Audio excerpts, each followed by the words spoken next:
So hi, my name is Jenn Lim. I'm the CEO and Chief Happiness Officer of Delivering Happiness. It's a book that basically Tony Hsieh, the CEO of Zappos.com, and I worked on about a couple years ago now, and it has now grown into and evolved into a company, or what we call a Delivering Happiness movement. When Tony and I first set out and working on this book, we had no idea of where it was going to go. We just kind of worked on it as launched it as a book. And when it came out, we were pretty floored and humbled by the stories that came out of it. And so not just through emails, we actually went on this whole cross-country bus tour, 23 cities, 3.5 months. And through that experience, just got a lot of stories firsthand as well.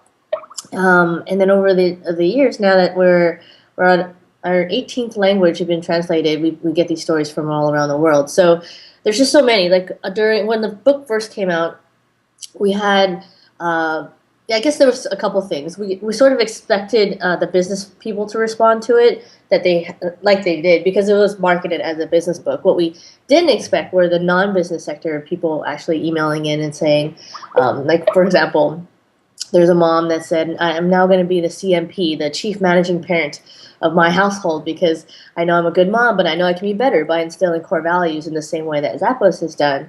Another one was from a 14-year-old, and he said, after reading this book, I just decided to open my own company, my own newsletter company, and I hired my first employee, which is my 9-year-old sister. And so that was really far-reaching, because we didn't anticipate, basically kids, reading these kind of books and being inspired to create their own businesses.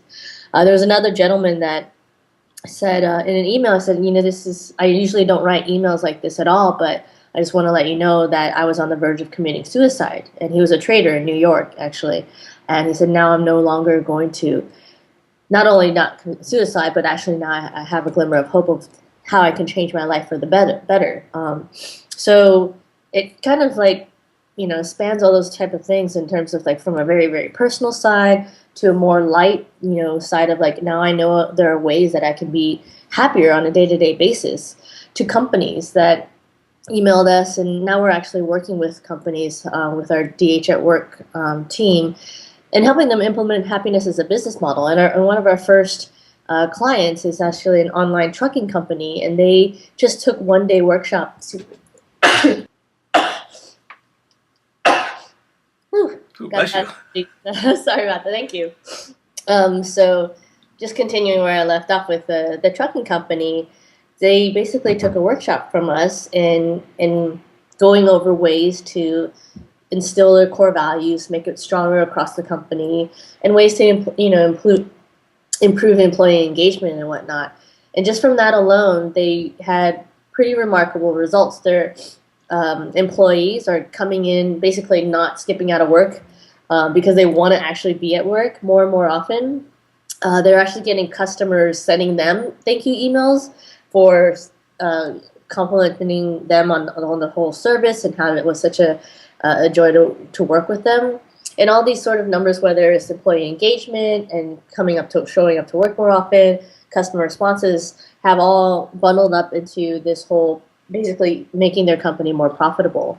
So we're actually they're sending us numbers for their case study because it was just a nice little early win for our company in the sense of how we want to change the world by making workplaces and people happier on an everyday basis. The origins of it started on the business side, but what's really interesting on how it really interconnects and relates to a very personal individual side of how to view happiness is that no matter whether you're in a workplace as an individual or interacting in community or being yourself at home with your family and friends, all that realm of happiness all comes back down to one thing, and that's the individual. So happiness at a workplace cannot even begin unless you're happy as an individual in the workplace. So that is sort of the core component that transcends across anything.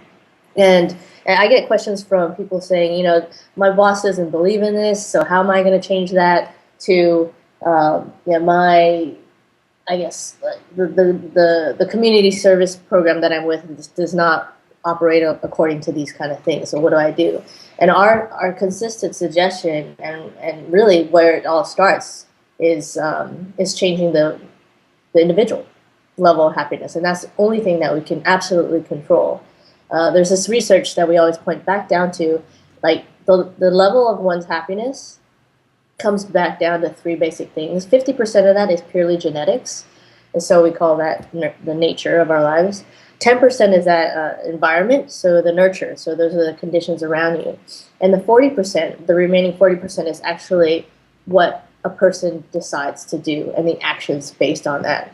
So in that sense, 100% of that is completely controlled by that person. We can't say much about our genetics, and we can't say much about our environment to a certain extent, but that's what we focus on, is that 40% of how you're going to make decisions today into your actions that are either going to be a happy one or unhappy one. So that's really up to you. I mean, for us, that's what's super interesting about where we are right now, where the scheme and the whole bigger spectrum of happiness in general, because up to this point, I mean, in the last several years, things have changed to this point where even naysayers of happiness can't say it anymore, because now it's all based on the science and all based on this data that we're getting from not just academics, but economists, and psychologists, and all this data going back to this whole notion of we are at this place where we're finally able to measure happiness.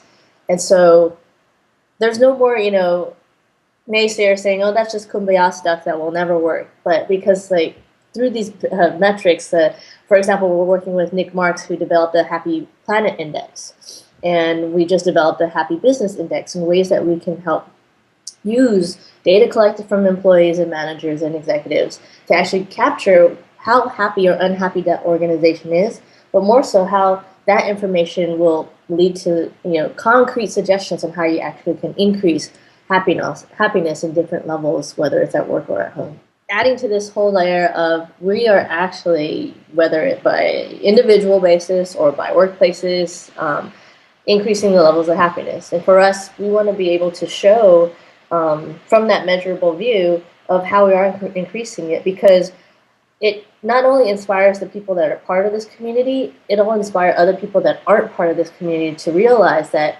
wow, if it's working over there, it might work over here as well. And so our whole mission is to, one by one, person by person, action by action, increase the levels of happiness in the world. And I think we're off to a good start. My happy playlist goes from, goes in many different directions, because it's so mood dependent. For me, I can be Karen Carpenter might come on and it's On Top of the World, and I'll start singing There's No Tomorrow in my car. I won't even care if people stare. I'm yeah, this is the jam. And mostly the stuff that's nostalgic for me makes me want to dance. So sure, there's a lot of new songs coming out where you're I've never heard this song, but I'm going to get up for a second. But definitely the nostalgic songs. So what happiness means to me is pretty concrete. So on the levels of what the science of happiness has taught us, it's really interesting for me, because we've kind of, the science of it and my personal life has been leading parallel lives in a way. This data that I had no idea was being collected while I was sort of figuring out my own happiness. And now it's just so, with all these things going on, it's now I can place it and trace it back to these templates and frameworks. And so there's different ways of looking at it. Some of the frameworks talk about, well, these are the ways that you can, increase your happiness. It's having a sense of progress in your life, having a sense of control. So being able to say, yeah, I'm going to control my decisions on a day-to-day basis. Connectedness, which is the breadth and depth of your relationships. And the highest, most sustainable form of happiness is having a higher purpose in life. So knowing what it is that, that all being questioned, or that all, everyone asks, why am I here? That type of thing. But what are you doing about it on a day-to-day basis? So for me, I'm taking those things in and prioritizing what's the most meaningful things in my life. And that's when we were talking earlier, how it really comes down to the individual. We're all different. We're all unique. We're all weird in different ways. And if we're truly, true to that person, then our higher purpose will be very individual to us. And for me, it all comes down to people, if I had to just make it super general. My happiness is based on me being who I am, true to myself, and me making sure the people around me that I care about are make sure they know that. I would say for me, going through this journey to this point of kind of my own individual discovery of what happiness means, and then within the last few years with delivering happiness and this whole platform that's opening up to essentially a global community of people that really believe in this. And throughout that process, I guess what's been most interesting new learning for me is that I didn't expect or anticipate going in that the book would be received in so many places around the world. I mean, these emails we get from people, it doesn't matter how old they are, whether or not they're working, whether or not they're religious. I mean, it didn't matter what socioeconomic background they came from. They're all saying a similar thing that really felt to me like a tipping point. It kind of transcends the traditional senses of what we think good and bad life could be for humankind. And so that's what pretty much was the number one thing that was really surprising, and that made me even more, I guess, inspired to do something about it. Like, now's the time that we can actually, from a measurable way, make this world a happier place. So I think that was the biggest thing for me.